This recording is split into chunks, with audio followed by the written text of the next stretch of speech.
ร่วมสร้างอากาศดีเพื่อคนไทยและผู้มาเยือนในช่วงฟ้าใสไร้มลพิษสวัสดีครับคุณผู้ฟังท่านกำลังติดตามรับฟังรายการคุยสบายยามบ่ายช่วงฟ้าใสไร้มลพิษตามโครงการประชาสัมพันธ์การจัดการปัญหาฝุ่นละออง PM 2.5 ประจำปีงบประมาณพศ 2568 ทางสถานีวิทยุกระจายเสียงแห่งประเทศไทยจังหวัดเชียงใหม่กับผมฉลาดกันทยศผู้ดำเนินรายการครับปัญหาฝุ่นละอองขนาดเล็กหรือ PM 2.5 ได้กลายเป็นหนึ่งในปัญหาที่ส่งผลกระทบอย่างหนักต่อคุณภาพอากาศและสุขภาพของพี่น้องประชาชนในหลายพื้นที่ที่กำลังเผชิญกับปัญหานี้อย่างต่อเนื่องโดยเฉพาะในช่วงของสถานการณ์หมอกควันที่เกิดจากการเผาไหม้ทางการเกษตรและป่าไม้ส่งผลให้ค่าฝุ่นละอองเกินมาตรฐานและก่อให้เกิดผลกระทบต่อระบบทางเดินหายใจรวมทั้งการดำเนินชีวิตประจำวันของประชาชนทั้งคนไทยและก็ผู้มาเยือนวันนี้ทางรายการจะมาอู้ถึงเรื่องของสาเหตุมาตรการต่างๆการป้องกันและแก้ไขปัญหาไฟป่าและหมอกควัน PM 2.5 เพื่อสร้างอากาศที่สดใสติดตามได้ในรายการคุยสบายยามบ่ายช่วงฟ้าใสไร้มลพิษวันนี้ครับร่วมสร้างอากาศดีเพื่อคนไทยและผู้มาเยือนในช่วงฟ้าใสไร้มลพิษกลับเข้าสู่รายการคุยสบายยามบ่ายช่วงฟ้าใสไร้มลพิษในช่วงนี้นะครับก็จะมีเรื่องราวข่าวสารนะครับความรู้เกี่ยวกับฝุ่นละออง PM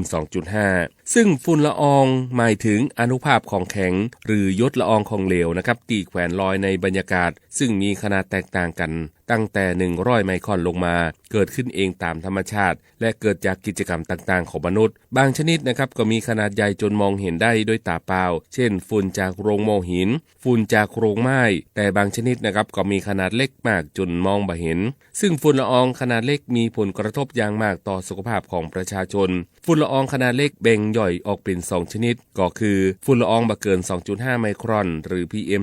2.5 และฝุ่นละอองขนาดบ่เกิน10ไมครอนหรือ PM 10ประกอบด้วยคำว่า PM ตีย่อมาจาก Particulate Matter เป็นคำเรียกค่ามาตรฐานของฝุ่นละอองขนาดเล็กที่เป็นอันตรายต่อสุขภาพซึ่งมี2ชนิดได้แก่ PM 10และ PM 2.5 ส่วนตัวเลข 2.5 นั่นมาจากขนาดของฝุ่นมีขนาดเป็นไมครอนดังนั้น PM 2.5 ก็คือฝุ่นละอองขนาดเส้นผ่าศูนย์กลางบ่เกิน 2.5 ไมครอนมีขนาดเล็กประมาณ1ใน25ส่วนของเส้นผ่าศูนย์กลางของเส้นผมคนจมูกบ่สามารถที่จะกรองได้ลอยในอากาศได้นานและไกลถึง 1,000 กิโลเมตรและอาจมีสารพิษติดเกาะมาตยหากฝุ่นละอองขนาดเล็ก PM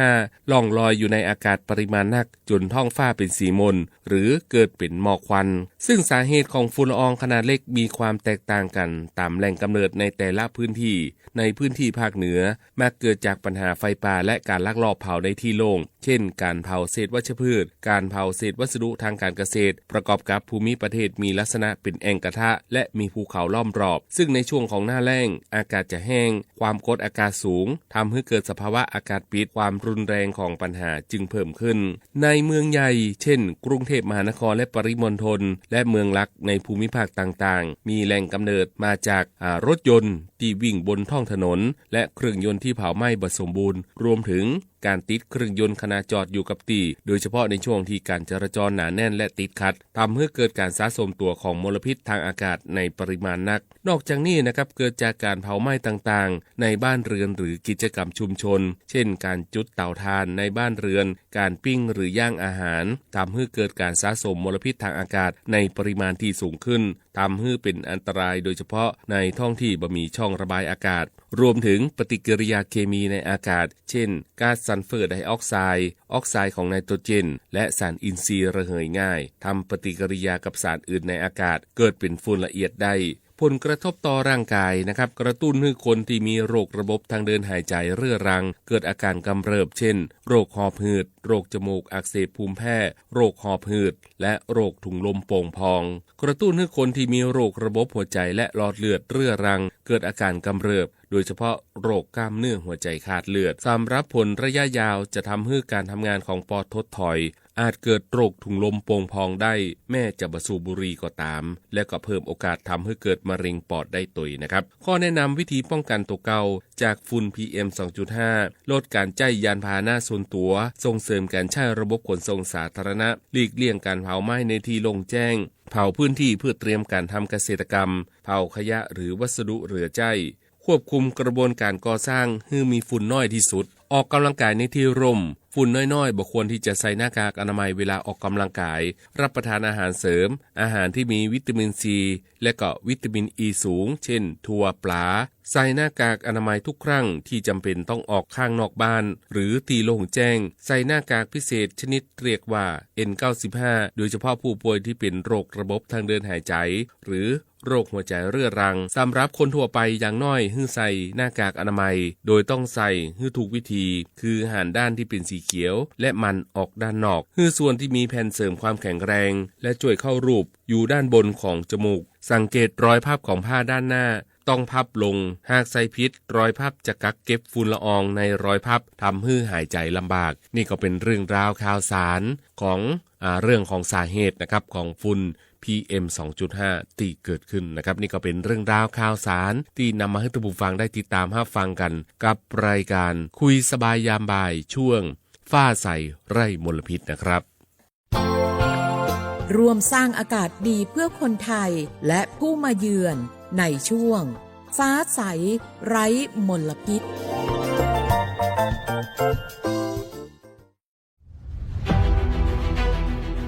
จังหวัดเชียงใหม่ขอความร่วมมือทุกภาคส่วนงดการเผาเพื่อลดปัญหาหมอกควันและมลพิษทางอากาศจากการเผาป่าและการเผาเศษวัสดุทางการเกษตรตามประกาศมาตรการสำคัญเพื่อควบคุมการเผาในพื้นที่ต่างๆโดยบ่อนุญาตเพื่อมีการเผาใดๆทั้งสิ้นเพื่อเป็นการลดมลภาวะจากฝุ่นละอองขนาดเล็ก PM 2.5 ตั้งแต่วันที่ 1 มกราคม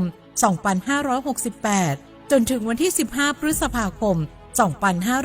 2568 หากจำเป็นสามารถลงทะเบียนขออนุมัติผ่านระบบฝ่ายดีได้ฝ่าฝืนต้องระวังโทษจำคุกและปรับบ่เกิน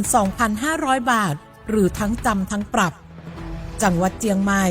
ส่งเสริมการใช้เทคโนโลยีในการจัดการขยะและเศษวัสดุทางการเกษตรเพื่อลดการเผาในอนาคตและสร้างสภาพแวดล้อมที่ดีขึ้นในระยะยาวหากพบเห็นการเผาในพื้นที่ห้ามเผาหรือพบผู้กระทำผิดสามารถแจ้งข้อมูลได้ที่ 053-112-808 หรือ 191 ตลอด 24 ชั่วโมง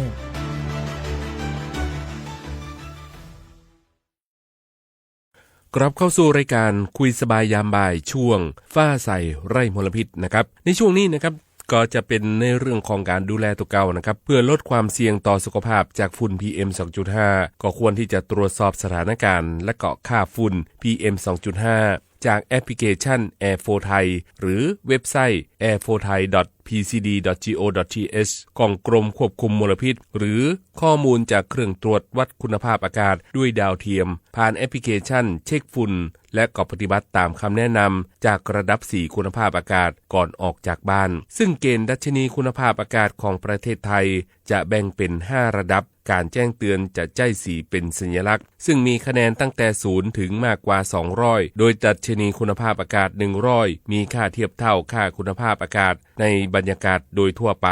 หากดัชนีคุณภาพอากาศมีค่าสูงเกินกว่า100แสดงว่าค่าความเข้มข้นของมลพิษทางอากาศเกินมาตรฐานโดยมีระดับการแจ้งเตือนพร้อมข้อควรปฏิบัติของประชาชนดังนี้นะครับ AOQ 0ถึง25จะใช้สีฟ้าเป็นสัญลักษณ์คุณภาพอากาศดีมากฝุ่น PM 2.5 มีค่า0ถึง15ไมโครกรัมต่อลูกบาศก์เมตรประชาชนทุกคนสามารถที่จะดำเนินชีวิตได้ตามปกติ AOQ 26ถึง50จะใช้สีเขียวเป็นสัญลักษณ์คุณภาพอากาศดีฝุ่น PM 2.5 มีค่า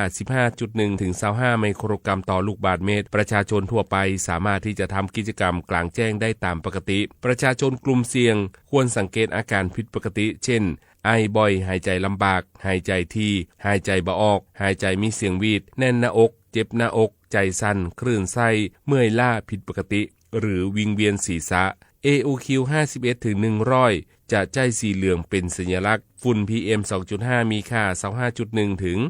37.5 ไมโครกรัมต่อลูกบาศก์เมตรประชาชนทั่วไปลดระยะเวลาการทำกิจกรรมหรือการออกกำลังกายกลางแจ้งที่ใจแรงนักประชาชนกลุ่มเสี่ยงใจอุปกรณ์ป้องกันตัวเก่าเช่นหน้ากากป้องกัน PM 2.5 ทุกครั้งที่ออกนอกอาคารลดระยะเวลาทำกิจกรรมหรือการออกกำลังกายกลางแจ้งที่ใจแห้งนักหากมีอาการผิดปกติก็ให้รีบไปปรึกษาแพทย์ AOQ 100 ถึง 200จะใจสีส้มเป็นสัญลักษณ์คุณภาพอากาศเริ่มมีผลกระทบต่อสุขภาพฝุ่น PM 2.5 มีค่า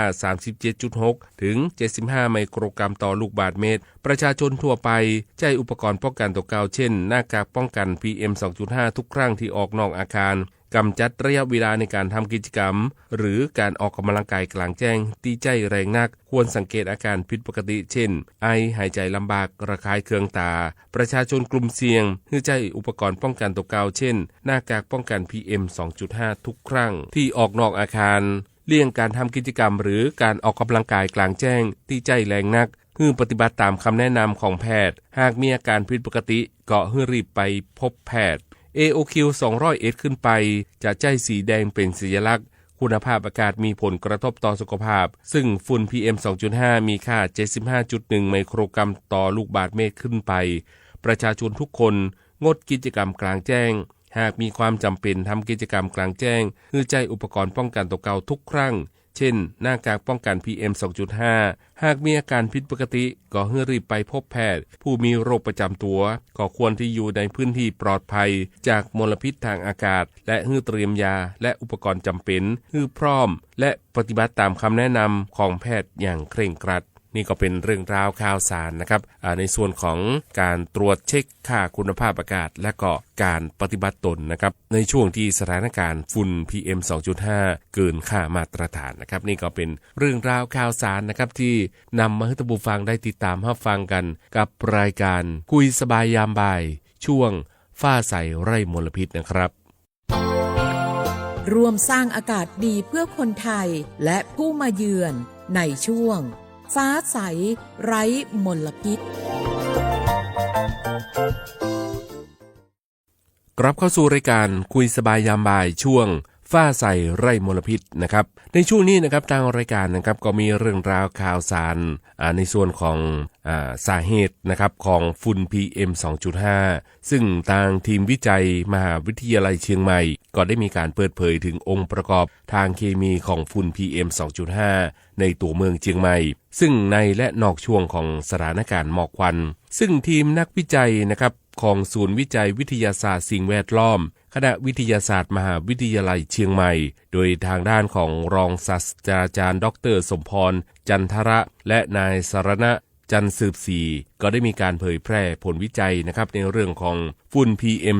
2.5 โดยได้มีการศึกษาความเข้มข้นและก็แหล่งที่มาของฝุ่น PM 2.5 ในตัวเมืองเชียงใหม่โดยได้มีการเก็บตัวอย่างฝุ่นจากบริเวณสี่แยกรินคำในช่วงของสถานการณ์หมอกควันในเดือนมีนาคมถึงเมษายน 2562 และก็ในช่วงที่บัจัยหมอกควันพ.ศ. 2562 พบว่าฝุ่นในช่วงที่หมอกควันมาจากการเผาชีวมวล 51% ฝุ่นทุติยภูมิ 23% ฝุ่นดิน 14% และการจราจร 13% และในช่วงที่บ่ใช่ช่วงหมอกควันฝุ่นส่วนใหญ่ 76% มาจากการจราจรส่วนที่เหลือนะครับมาจากฝุ่นดินและการเผาไหม้ชีวมวลซึ่งการศึกษานี้นะครับก็พบว่าแหล่งกำเนิดการเผาไหม้ชีวมวลอยู่ที่บริเวณชายแดนไทยเมียนมาและก็แม่ฮ่องสอนขณะที่ฝุ่นทุติยภูมิแสดงถึงมลพิษข้ามแดนจากอินเดียและก็เมียนมาทั้งนี้นะครับแม้จะบ่มีมลพิษจากการเผาไหม้ชีวมวลในช่วงที่บ่ใช่หมอกควันพื้นที่ในตัวเมืองเชียงใหม่ยังมีค่าฝุ่นจากการจราจรที่เกินมาตรฐานขององค์การอนามัยโลก 15 ไมโครกรัมต่อลูกบาศก์เมตรนะครับซึ่งในส่วนนี้นะครับจังหวัดเชียงใหม่ก็ได้มีการประกาศนะครับในเรื่องของการห้ามเผาเด็ดขาดระหว่างวันที่1 มกราคมไปจนถึง15 พฤษภาคม 2568 เพื่อที่จะป้องกันปัญหามลพิษทางอากาศและก็หมอกควันซึ่งส่งผลกระทบต่อสุขภาพพี่น้องประชาชนซึ่งจังหวัดเชียงใหม่นะครับก็ได้มีการประกาศมาตรการการห้ามเผาเด็ดขาดในช่วงเวลานี้นะครับโดยตำรวจภูธรจังหวัดเชียงใหม่จะมีการบังคับใช้กฎหมายอย่างเข้มงวดและก็มีบทลงโทษที่รุนแรงสำหรับผู้ที่มีการฝ่าฝืนดังนี้นะครับห้ามเผาในพื้นที่เอกชนและก็พื้นที่สาธารณะตามพระราชบัญญัติการสาธารณสุขพ.ศ. 2535ผู้ใดฝ่าฝืนที่ก่อให้เกิดเหตุรำคาญจากการเผาขยะมูลฝอยหรือการเผาสิ่งต่างๆกลางแจ้งต้องระวังโทษจำคุกบ่เกิน3 เดือนหรือปรับบ่เกิน 25,000 บาทหรือทั้งจำทั้งปรับห้ามเผาข้างทางหรือบนถนนตามพระราชบัญญัติการจราจรทางบกพ.ศ. 2522ห้ามเผาหรือก่อให้เกิดควันในระยะ500 เมตรจากถนนซึ่งอาจก่อให้เกิดอันตรายต่อการจราจรฝ่าฝืนต้องระวังโทษปรับบ่เกิน 1,000 บาทห้ามเผาในพื้นที่อุทยานแห่งชาติและเขตรักษาพันธุ์สัตว์ป่าผู้ใดฝ่าฝืนต้องระวังโทษจำคุก4 ถึง 20 ปีและปรับ 400,000 ถึง 2 ล้านบาทหรือทั้งจำทั้งปรับห้ามเผาในเขตป่าสงวนแห่งชาติผู้ฝ่าฝืนต้องระวังโทษจำคุก6 เดือนถึง 5 ปีและปรับ 5,000 ถึง 50,000 บาทหากเผาป่าหรือครอบครองพื้นที่ป่าเกิน25 ไร่ต้องระวังโทษจำคุก2 ถึง 15 ปีและปรับ 20,000 ถึง 150,000 บาทห้ามเผาในพื้นที่ทางการเกษตรกรรมเผาในไร่อ้อยต่อสั่งเข้าหากการเผาทำให้เกิดเพลิงไหม้จนเป็นอันตรายต่อผู้อื่นหรือทรัพย์สินของผู้อื่นมีโทษตามประมวลกฎหมายอาญามาตรา220จำคุกบ่เกิน7 ปีและปรับบ่เกิน 140,000 บาทหรือทั้งจำทั้งปรับหากการเผาทำให้เกิดความเดือดร้อนรำคาญแก่ผู้อื่นมีโทษจำคุกบ่เกิน3 เดือนและปรับบ่เกิน 25,000 บาทหรือทั้งจำทั้งปรับดังนั้นนะครับจึงขอความร่วมมือจากประชาชนทุกคนงดเว้นการเผาทุกประเภทในช่วงระยะเวลาดังกล่าวหากพบเห็นการเผานะครับก็สามารถที่จะแจ้งได้ที่หน่วยงานที่เกี่ยวข้องเพื่อที่จะร่วมกันลดปัญหาหมอกควันและก็ปกป้องสิ่งแวดล้อมของเฮาที่เบาะแสผู้กระทำความผิดหรือว่าแจ้งเหตุได้ที่053-112-808หรือ191ตลอด24 ชั่วโมงนะครับนี่ก็เป็นเรื่องราวข่าวสารนะครับในส่วนของมาตรการต่างๆของทางจังหวัดเชียงใหม่นะครับที่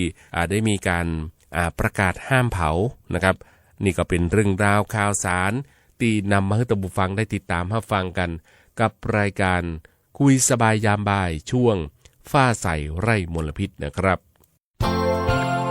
ร่วมสร้างอากาศดีเพื่อคนไทยและผู้มาเยือนในช่วงฟ้าใสไร้มลพิษ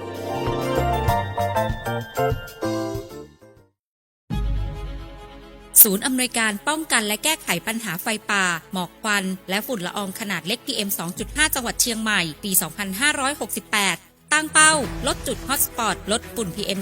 2.5 ลดผู้ป่วย COPD ด้วย3มาตรการ 1. เพิ่มประสิทธิภาพการบริหารจัดการเชิงพื้นที่ได้แก่ป้องกันรับมือเผชิญเหตุและการจัดการอย่างยั่งยืน 2. ป้องกันและลดการเกิดมลพิษที่ต้นทางควบคุมและลดมลพิษจากการเผาในพื้นที่ป่าพื้นที่เกษตรและพื้นที่ชุมชน 3. ลดผลกระทบต่อสุขภาพโดยเฝ้าระวังและติดตามแจ้งเตือนคุณภาพอากาศพร้อมคำนวณแนะนำการดูแลสุขภาพเชิงรุก1. ความท้าทายของทุกหน่วยงานในการจัดการแก้ไขปัญหาไฟป่าและฝุ่น PM 2.5 ในปี 2568 ที่ชาวเชียงใหม่ร่วมใจกันเพื่ออากาศสะอาด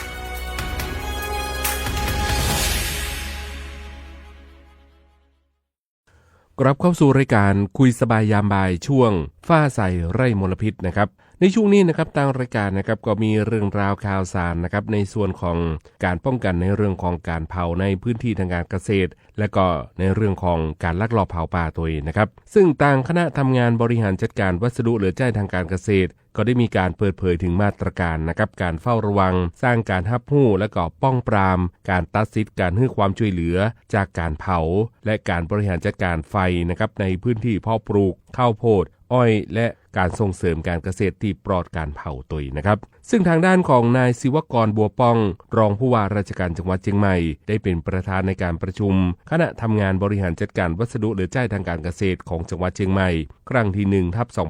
1/2568 ตามมาตรการป้องกันและแก้ไขปัญหาการเผาในพื้นที่เกษตรกรรมในปี 2567/2568 โดยสำนักงานเกษตรและสำนักงานเกษตรและสหกรณ์จังหวัดเชียงใหม่คาดการผลิตผลทางการเกษตรได้แก่ข้าวนาปีข้าวโพดเลี้ยงสัตว์ลำไยและก็บะม่วงมีปริมาณ 1,111,774 ตันที่ประชุมก็ได้มีการรายงานผลการบริหารจัดการเศษวัสดุเหลือใช้ทางการเกษตรที่ได้มีการดำเนินการไปแล้วได้แก่ด้านพลังงานทดแทนอัดก้อนขายไทยกลบปุ๋ยมักย่อยสลายตามธรรมชาติอาหารสัตว์ในพื้นที่วัสดุคลุมแปลงการเพาะเห็ดเป็นต้นทางสำนักงานเกษตรและสหกรณ์จังหวัดเชียงใหม่ก็ได้มีการรายงานผลเรื่องของมาตรการการประกาศของกระทรวงเกษตรและสหกรณ์ว่าด้วยการป้องกันและแก้ไขปัญหาฝุ่นละออง PM 2.5 ภาคการเกษตรซึ่งเกษตรกรนะครับก็เกิดความตระหนักและก็ตื่นตัวปฏิบัติตามจากการที่รัฐบาลสั่งคุมเข้มห้ามเผาในพื้นที่เกษตรกรรมเพื่อลดปัญหาวิกฤตฝุ่น PM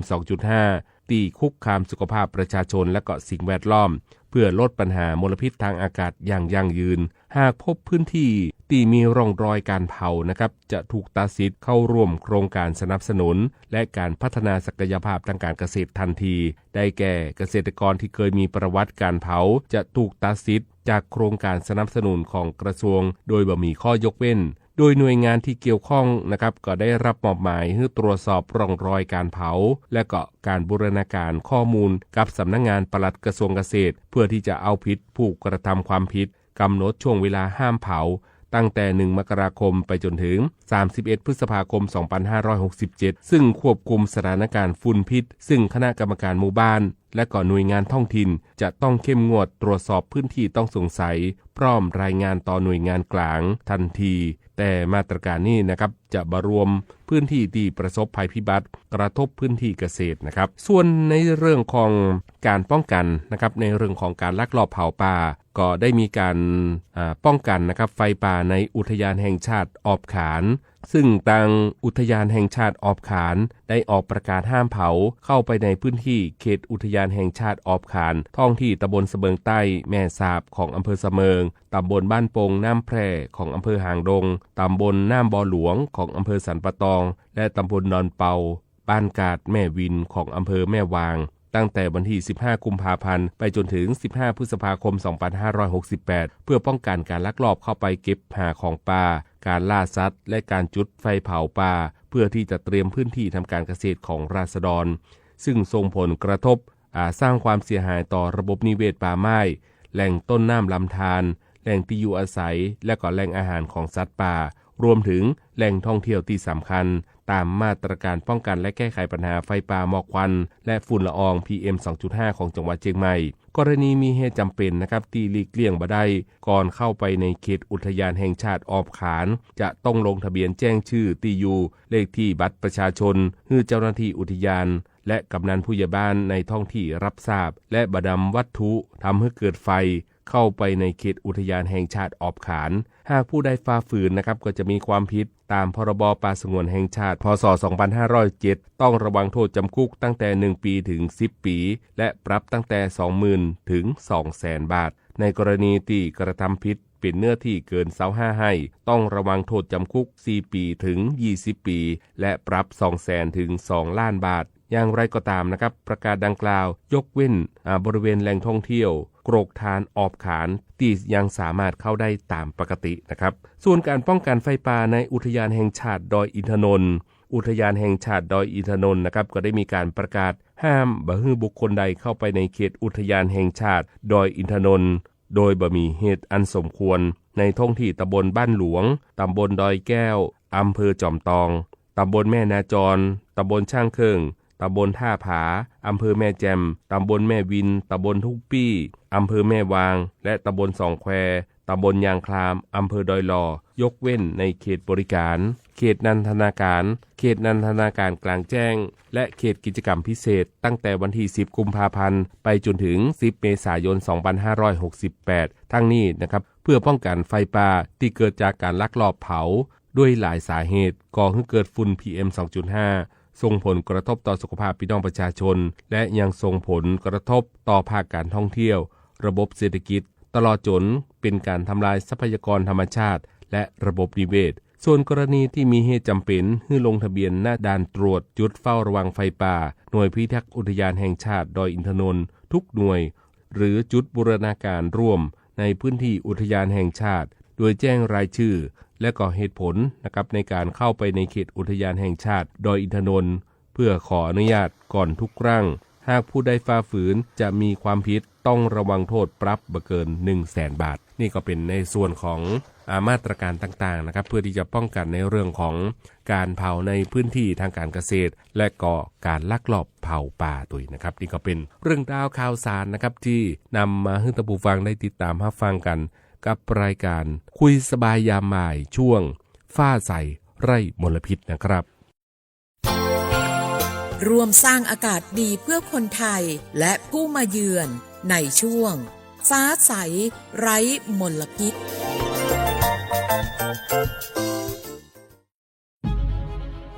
ศูนย์อำนวยการป้องกันและแก้ไขปัญหาไฟป่าหมอกควันและฝุ่นละอองขนาดเล็ก PM 2.5 จังหวัดเชียงใหม่ปี 2568 ตั้งเป้าลดจุดฮอตสปอตลดฝุ่น PM 2.5 ลดผู้ป่วย COPD ด้วย3มาตรการ 1. เพิ่มประสิทธิภาพการบริหารจัดการเชิงพื้นที่ได้แก่ป้องกันรับมือเผชิญเหตุและการจัดการอย่างยั่งยืน 2. ป้องกันและลดการเกิดมลพิษที่ต้นทางควบคุมและลดมลพิษจากการเผาในพื้นที่ป่าพื้นที่เกษตรและพื้นที่ชุมชน 3. ลดผลกระทบต่อสุขภาพโดยเฝ้าระวังและติดตามแจ้งเตือนคุณภาพอากาศพร้อมคำนวณแนะนำการดูแลสุขภาพเชิงรุก1. ความท้าทายของทุกหน่วยงานในการจัดการแก้ไขปัญหาไฟป่าและฝุ่น PM 2.5 ในปี 2568 ที่ชาวเชียงใหม่ร่วมใจกันเพื่ออากาศสะอาด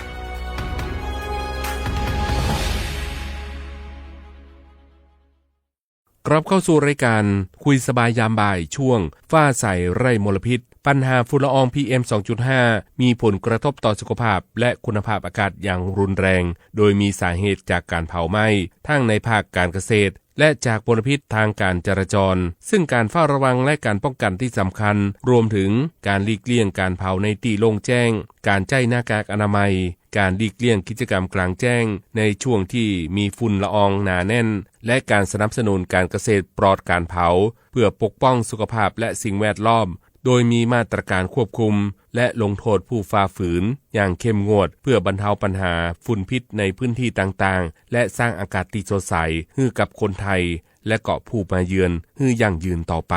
ช่วงเวลาของรายการคุยสบายยามบ่ายช่วงฟ้าใสไร่มลพิษสำหรับวันนี้หมดลงเพียงเท่าอี้ท่านผู้ฟังก็สามารถที่จะติดตามรับฟังรายการคุยสบายยามบ่ายได้ตามวันและเวลาเดียวกันนี้ขอบพระคุณสำหรับการติดตามรับฟังสำหรับวันนี้สวัสดีครับร่วมสร้างอากาศดีเพื่อคนไทยและผู้มาเยือนในช่วงฟ้าใสไร้มลพิษ